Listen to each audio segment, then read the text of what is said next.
What's going on, guys? So today's video is going to be all about calories and macros, and I want to break down into this subject because each of these have different purposes when it comes to our body, and some people are just tracking their calories and some people are also going to be counting their macros, and I want to educate you guys so you can make a decision whether what's right for you.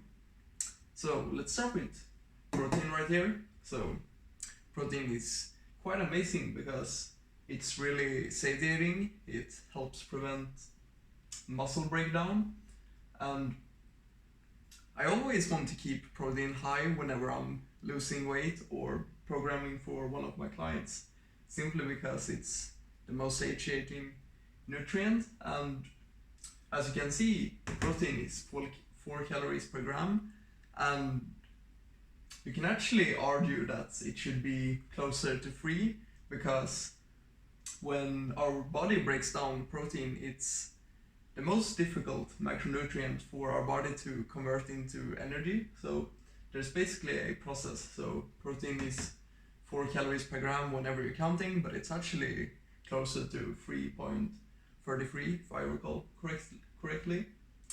So if you're eating 100 grams of protein, that's going to say 400 calories in your calorie app, but it's actually going to be closer to 333. So nice bonus right there. And like I said, whenever we're on a diet, we definitely want to keep this bad boy high to ensure that we're actually feeling full and to prevent our muscles from breaking down.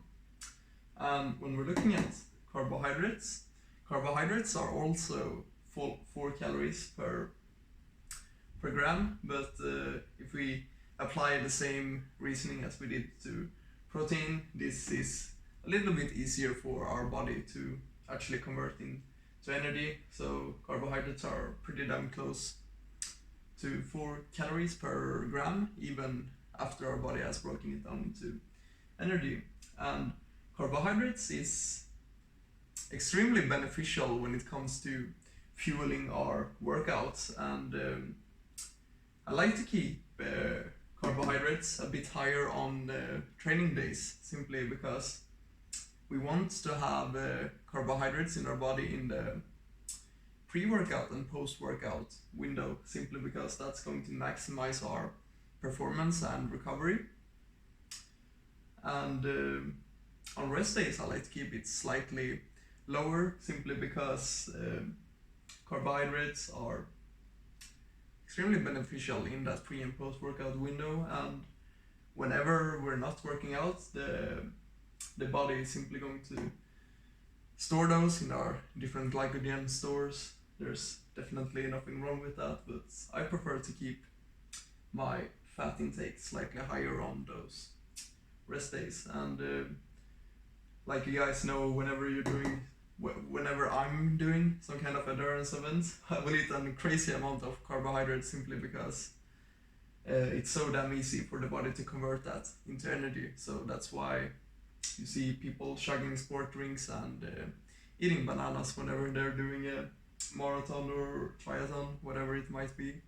Those carbohydrates are going to be golden to fuel you, and it's also muscle preserving. It's not as muscle preserving as protein, but that's another reason why we want it on our workout days, because when we're in the gym, we're actually breaking down our muscles, and we want protein and carbohydrates in the pre and post workout window to prevent that breakdown from happening and also stimulate the protein synthesis and growth.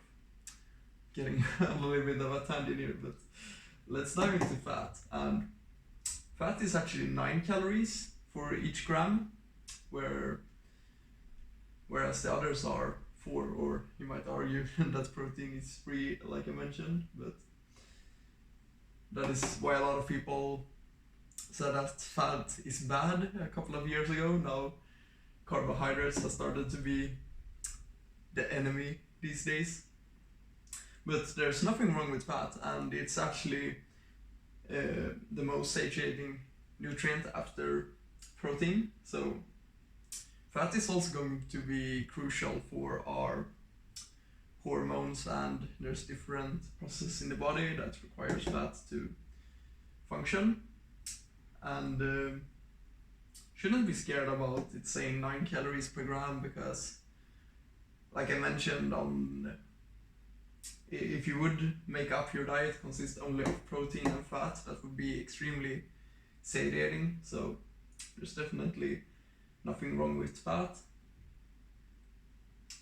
But you just want to keep in mind what the intention is with our different goals. So me personally, I like to keep fat a little bit lower on my training days, because like I mentioned, I want to bias my carbohydrates in the pre and post workout window. So whenever I'm on a rest day, I will keep fat slightly higher, and then I will reduce the carbohydrates, simply because carbohydrates are not as important on those rest days. And then I like to keep fat higher to just make sure that I'm getting my required amount to regulate my hormones and all of that good stuff. So with all of this knowledge, I just want you to think about whether you should be tracking your calories, and if you should also be tracking your macros, because one of the pitfalls with only tracking calories is that whenever people are just tracking calories, they tend to bias their carbohydrates, because most people like carbohydrates, like sugary food, bread, all that good stuff. People really like eating that, but it's not going to be that satiating, because I mean, like, if you're having steak and eggs versus if you're having a couple of sandwiches and a banana, the steak and eggs is going to be so much more satiating for you.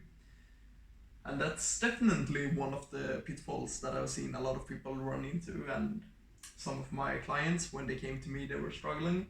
And a lot of the time it's simply that their carbohydrate intake is too high and protein and fat is too low, so they're not really feeling that great. So whenever we bump these two up and we reduce the carbohydrates, they usually start feeling better, and they will not get stuck on their weight anymore, because that's usually the case, that being stuck on their weight simply eating too many carbohydrates, so they don't really feel full, and then they go for the binges. So hope all of this makes sense, and take care.